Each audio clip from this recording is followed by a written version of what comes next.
Another headwind is hitting electric vehicles. We're taking a look at winter weather, of course. Cold weather can reduce an EV's range by an average of 41%. That's according to AAA researchers. So with that in mind, owners from the East Coast to the Midwest are feeling it with packed EV charging stations and dead cars. Now, gas-powered vehicles face the same problem, but gas stations remain more readily available. Yahoo Finance reporter Pras Subramanian, what is going on here? Hey, Rochelle. Yeah, it's a confluence of a number of things, right? It's more and more EV drivers, it's lack of charging equipment, and then, of course, it's that winter weather, right? So let's look at the market here. So this last year, America had about 10% of all new cars sold were EVs, right? That's a lot of new EVs.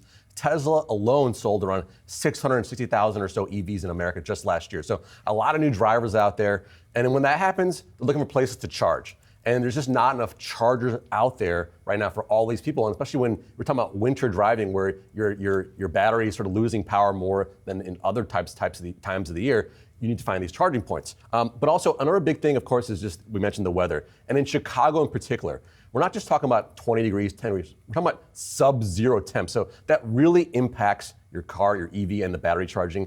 And then also some EV chargers were impacted by that cold weather. Pras, you know that weather well, right? I mean, we were talking about this earlier about how, even in gas vehicles, the efficiency drops in weather that cold. Obviously, you're dealing with batteries, with EVs. I mean, what can EV owners do to avoid being stranded in these extreme temperatures?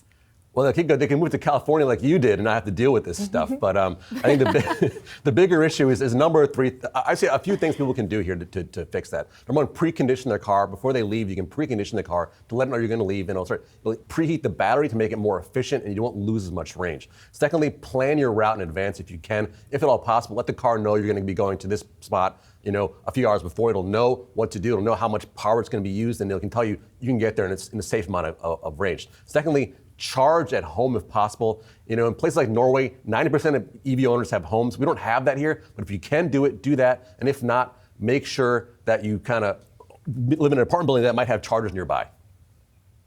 It's true. Seeing some creative ideas online, people sort of wrapping their EVs in blankets. I mean, I guess you have to do what you have to do. If you don't have a garage, you don't have, a home you can charge at. Appreciate your update. Pras Subramanian, thanks so much.